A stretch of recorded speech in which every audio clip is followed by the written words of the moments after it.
one of the things that you and I worked on that I felt was really effective, and I feel is really effective, which I think is something really simple that someone could follow along with, is just to play around with their speed while they're out on a walk/run or a walk/jog.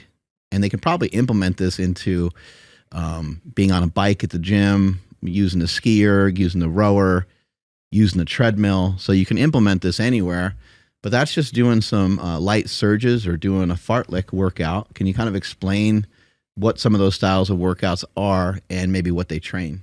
Sure. Yeah. So you've got basically 4 different kind of runs that you're going to implement. You want to have a long, slow run.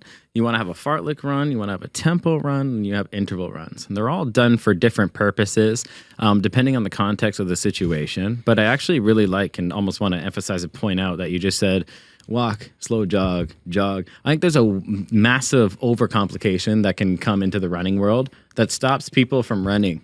Like in the same way that you can read a 4,000 word article on how to do a bicep curl, you can actually like get into such crazy nitty gritty about certain zones and certain heart rates and certain speeds. What's my stride length? What's my stride frequency? What is like in the beginning, just like I tell you to get in the gym and strength train, like as you also just get out there and walk, get out there and jog, get out there and play, get out there and see. So like I am going to talk about some things like the 4 different kind of runs that I just mentioned, but in a huge way, like if you have been thinking about running, you have been thinking about jogging and increasing your conditioning, don't be paralyzed by the amount of analysis that can go into something such as getting out there and walking, right? It's one of the most simple things that you can do.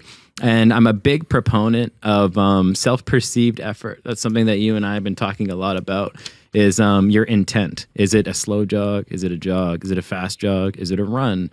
But also, are you hanging out at 4 out of 10 self-perceived speed, 5 out of 10, 6 out of 10?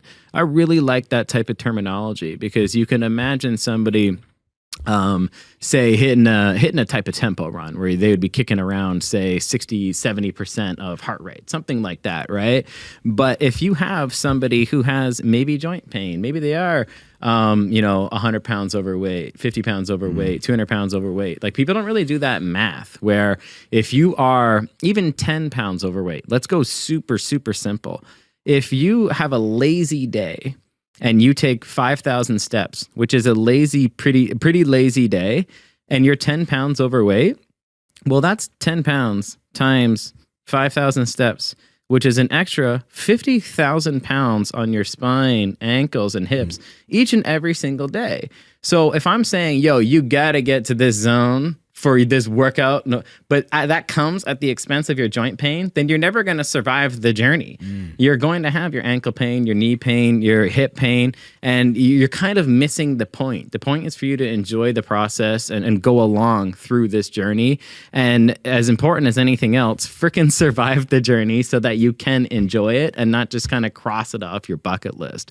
So in terms of, your kind of question revolving around playing with different speeds, fartlek training. Fartlek is a word, a Swedish word that just means speed play.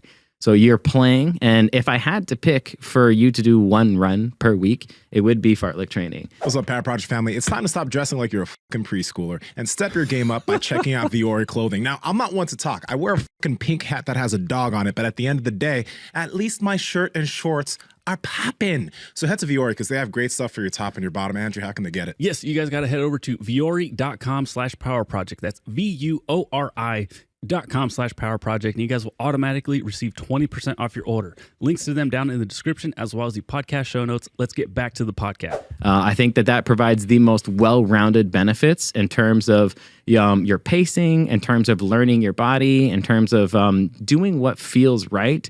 A fartlek workout, put very simply, you want to have a background pace of about 6 out of 10 of self-perceived effort. You can consider that also maybe a jog. And then you're going to implement about 1 minute surges for your entire duration, but your surges are done in reps. So I might say, hey, you have a 60-minute fartlek session with 10 surges that are going to be 1 minute each. That would equal 1 surge for every 6 minutes, but I'm not going to write that down. You do the 10 surges whenever you feel like it. So I love that. You get a great indication on how you feel when you're ready to surge, your recovery capacity in between surges. You're not forcing anything. There's so much benefit to be had there to learn about yourself subjectively, but then also performance objectively in that sense as well. So that's a big one that you're going to play with in the world of fartlek training. You can do it that controlled, say 60 minutes with 10 1-minute surges. But if you're just starting and you're just playing around, then you can listen to music and surge during the course. It can be something that simple. Yeah. So the course might only be like 10 to 20 seconds. It doesn't have to be 1 minute. And then you might have a minute before the course comes. So you're going to have like a minute of, your jog, and then you're going to have 10 to 20 seconds of the surge. And you can just play like that to any type of thing that you're doing in the beginning. But as you continue to go on in this running journey, I think a more structured approach is required, especially for somebody who has the goal of a marathon. Power Project family, we appreciate you checking out this clip. Check out another one. Just go check out another one. Or comment down below and let us know what you liked about this one. But we love you guys, and we're going to keep bringing you the heat. So comment, subscribe, and all that good stuff, okay? Peace.